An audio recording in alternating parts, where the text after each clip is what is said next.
છોટાઉદેપુર નગરમાં શ્રી રણછોડરાય ભક્ત મંડળ તેમજ રથયાત્રા આયોજન સમિતિ દ્વારા રથયાત્રા પૂર્વે ધજાયાત્રાનું આયોજન કરવામાં આવ્યું હતું।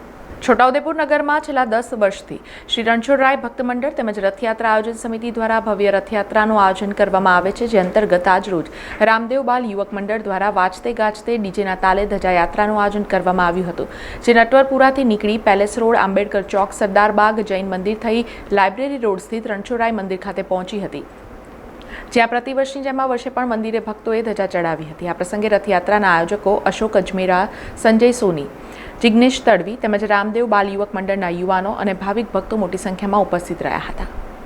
છોટાઉદેપુર નગરમાં ભગવાન જગન્નાથજીની 10મી રથયાત્રા નિમિત્તે દર વર્ષની જેમ આ ત્રીજું વર્ષ બાલ યુવક મંડળ રામદેવ પીર તરફથી દર વર્ષે ધજા ચડાવવામાં આવે છે। તે જ રીતે આજે પણ સવારમાં 9 કલાકે ધજા લઈને બાળ યુવક મંડળના તમામ સભ્યો, તમામ મિત્રો આજે નીકળ્યા છે અને અત્યારે 12 વાગે રણછોડજી મંદિરમાં પહોંચી અને એમની ધજાને ત્યાં વિરામ આપશે અને ભગવાનને ધજા ચડાવશે। સમાચારોના સતત અપડેટ માટે TNN ન્યૂઝને YouTube પર સબસ્ક્રાઇબ કરી બેલ આઇકોન પ્રેસ કરો અને અમારી સાથે જોડાયેલા રહો Facebook, Instagram અને Twitter ઉપર।